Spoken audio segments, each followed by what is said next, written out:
many of you have heard of the Kennedy assassination? A lot of conspiracies about the Kennedy assassination, right? And to this day, nobody really knows the truth about the Kennedy assassination. Now, we all know, at least we all think we know, what professional wrestling / sports entertainment / WWE is all about. We all presume it's scripted, the outcomes are predetermined. It's the greatest form of entertainment available for your dollar today. Okay, let's go on that premise.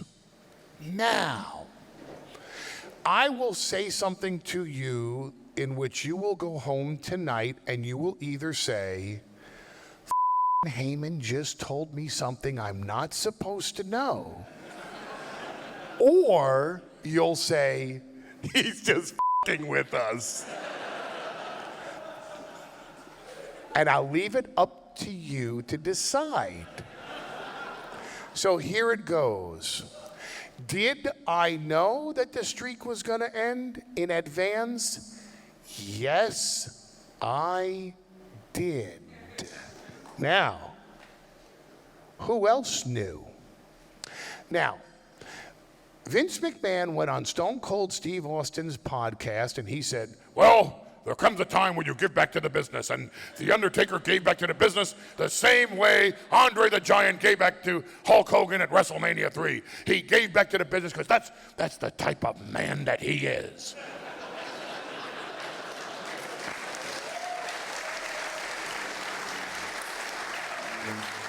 In other words, it's a great answer, but he didn't answer the question that was asked. So, who knew that the streak was going to end? I knew.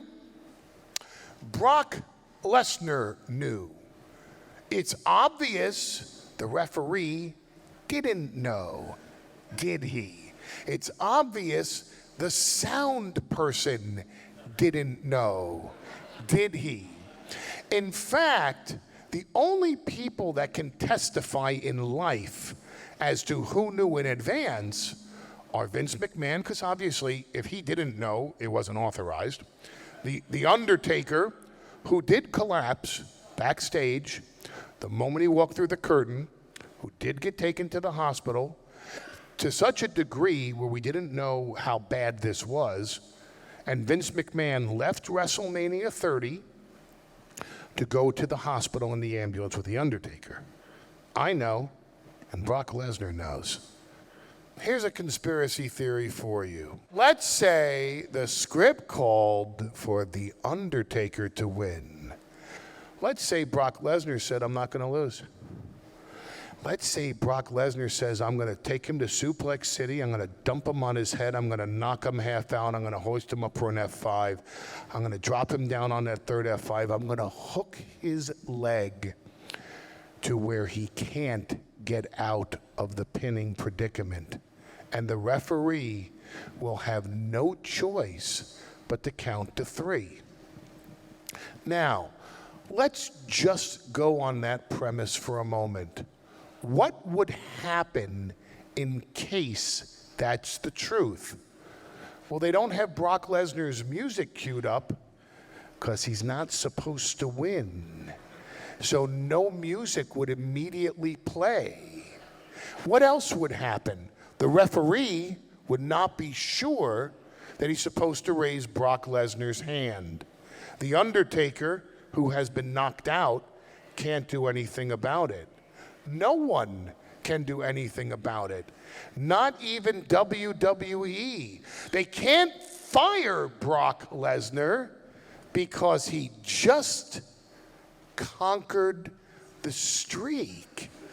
So, based on what I said to the gentleman who asked one of the very first questions, what if on that night Brock Lesnar had the balls to do something that could possibly get him fired, but because it's so newsworthy, they can't fire him? What if Brock Lesnar decided what he said at UFC 200, that Brock Lesnar does what Brock Lesnar wants to do. Because you can't fire him once he beats the streak. It's too big. And what are you going to say? Oh, he took the fall on The Undertaker when he wasn't supposed to? That's the excuse you're going to give on television?